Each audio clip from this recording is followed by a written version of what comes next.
জিবরাইল আলাইহিস সালাতু ওয়াস সালাম আল্লাহ তাআলার কাছে গিয়ে বলে, আল্লাহ, আপনার হাবিবের কান্নার কারণ হইল তার উম্মতের চিন্তায় তিনি কান্না করেন।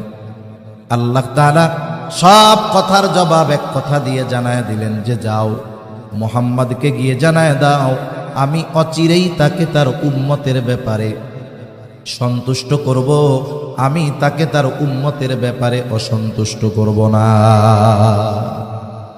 সেই জন্য নবীজি যখনই সুযোগ পাইতেন উম্মতের ব্যাপারে আল্লাহ তাআলার কাছে বলতেন।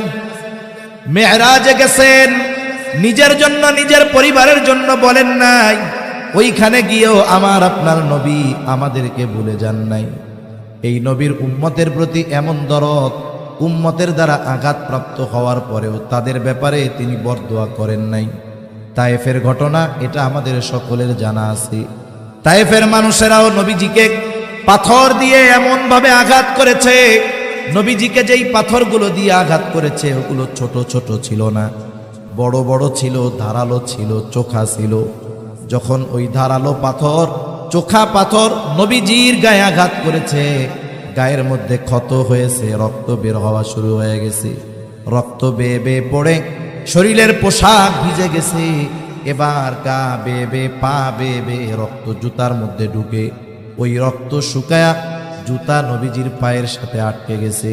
সারাদিন নবীজি দাওয়াত দিয়েছেন, এই ক্লান্ত দেহ নিয়ে, রক্তাক্ত দেহ নিয়ে নবীজি পড়ন্ত বিকালে আঙ্গুর বাগানের পাশে একটু বিশ্রাম নিচ্ছে। জিবরাইল আলাইহিস সালাতু ওয়াস সালাম হাজির, এসে বলে, ইয়া রাসূলুল্লাহ, এই কওম আপনার সাথে কেমন আচরণ করেছে আপনার মালিক সব জানে। আমার সাথে নতুন একজন ফেরেশতা এসেছে যে ইতিপূর্বে কখনো আসে নাই। নবীজি বলেন, ওই ফেরেশতা আমার কাছে আসলো, আমাকে সালাম দেওয়ার পরে বলে, ইয়া রাসূলুল্লাহ, এই কওম আপনার সাথে কেমন আচরণ করেছে আপনার মালিক সব জানেন, সব দেখেছেন। তিনি আমাকে আপনার আদেশ পালন করার জন্য পাঠিয়েছে। আপনি যদি আমাকে আদেশ দেন, আপনি যদি আমাকে নির্দেশ দেন, তাহলে দুই পাহাড় দিয়ে এদেরকে এমনভাবে পিষে দেওয়া হবে, এদের কোনো অস্তিত্ব থাকবে না। এখানে যে একটা জনবসতি ছিল, জনপদ ছিল, একেবারে অস্তিত্বহীন হয়ে যাবে।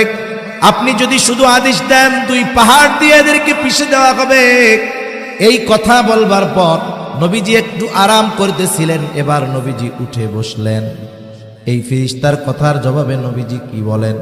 নবীজি বললেন, বাল আরজু আই ইয়াখরুজাল্লাহু মিন আসলাবিহিম মান ইয়াবুদুল্লাহ ওয়াহদাহু ওয়া লা ইউশরিকু বিহি।